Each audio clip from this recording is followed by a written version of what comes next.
Good afternoon. I am very honored to be sharing this panel with you. Thank you very much. And it is true, I'm going to take it, that there are freedoms we take for granted here in the United States, and there still are freedoms that we can address. And that's what I'm here to talk about this afternoon, what we can do to address human rights here at home. We don't have to go to Sudan or Burma or to Africa. We're very lucky if we can, and certainly those need to be addressed. But we do not wait until we do not have to wait until we go overseas to address the issues of human rights. And that's what I'd like to talk about today. My name is LeeAnn McIlroy Langton, and I'm here not as a professor, but as a fellow human being and as a sister of a wonderful gay man. And so I just wanted to talk a little bit about human rights here at home. According to the Suicide Prevention Center, 30 to 40%, I'm not just going to talk about sexual orientation rights, also I'm going to talk about language rights, but what we can address here at home. And again, peace is compromised. We do have basic rights to education, but our peace can still be compromised here at home. And I just encourage you to take that with us every day, even here.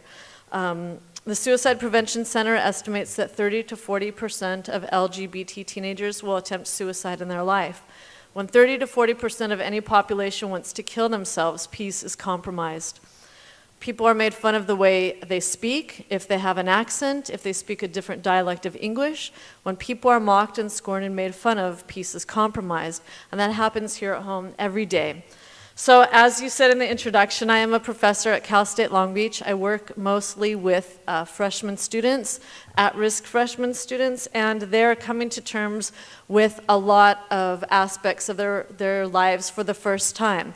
For some of them, they're facing socioeconomic realities, professional realities, academic realities, and realities of sexual orientation, which are not easy.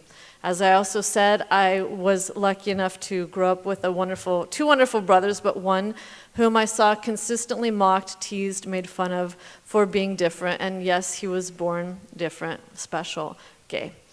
And when we have a society like that where people are made fun of, little boys are made fun of, straight men are made fun of and called a fag if they wear a pink shirt or wear their hair funny, peace is compromised here at home as well. Certainly, we do not have our human rights violated to the degree that we're seeing in countries like Burma or the developing world, but those are also basic human rights that I think, should be mindful of. So I just want to talk a little bit about some of the experiences I have with my students. I've seen them depressed and, yes, suicidal. Often students feel that they have to choose between their original culture, and that may mean having to choose one language or the other, or choosing a value or a sexual identity that is in conflict with who they actually are.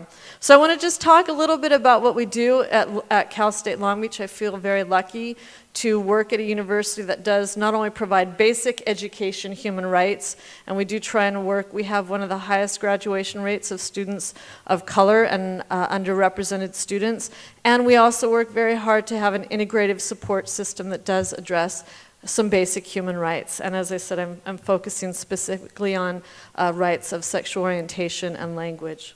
Obviously, we have our integrated, not obviously, but we're lucky enough to have a very integrated LGBT community at Long Beach State. We, any culture or any group that feels excluded by the dominant culture often wants to kind of self-segregate. We see that often. But we also see a lot of, and we definitely encourage integration. So obviously we have an LGBT resource center that is student-run. We have meetings, outreach programs, community resources. We have a gay-straight alliance which advocates for civil rights. We also have a gender and justice education program that's online. One of the things that we address is that we acknowledge that any human rights community, there's tremendous diversity within that same community. So we can't treat all students the same regardless of their religion, their language background, their social orientation. And so we have some things that are purely online, some things that are more socially centered. We have an interfaith center, which is very ecumenical, which does value traditional religions and also encourages open dialogues between the religions and between students of all backgrounds. We also have a cross-cultural center, which addresses language rights, rights of sexual orientation, and bring groups from ostensibly different backgrounds and perspectives together to have an open discourse and to talk about how we can make the human experience and human rights more equitable for all. We have a safe zone, which is actually not just based in Cal State Long Beach. It's a nationwide Christian-based advocacy and education support group for lesbian, gay, bisexual, and transgender students. We also encourage to support allies across the board at our campus, not just in terms of language or sexual identity, but socioeconomic allies. We address all of these issues of human rights that are being discussed overseas in the developing world right here at home, because we do have a lot of issues of poverty, bullying, enslavement. Here, I'm not talking about that specifically today too, but that certainly is an issue that we're dealing here at home. And so we have all of these issues that need to be addressed, and training does need to be done by faculty and any staff that works and who really does want to have true human rights and true sustainable peace. There are a lot of local resources that we have in Long Beach. We have the center in Long Beach, which provides a second family for those who have been rejected by their families.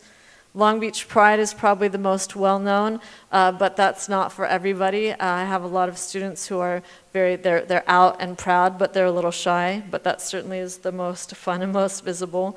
Every second Wednesday of the month, PFLAG, Parents, Friends, and Lesbians and Gays meets to support each other. In terms of language rights, we have heritage language programs, we have heritage language libraries. Through our multicultural center, we also encourage students to, as they're excelling in academic English, we want them to keep their first languages, keep their first dialects, and have pride with that. The LGBT community is as diverse as any community. We have some students who are out and proud, some who are out and shy, some who are shy and ashamed. But all of these students still deserve this basic human right to live their lives quietly, respectfully, in peace, and with integrity.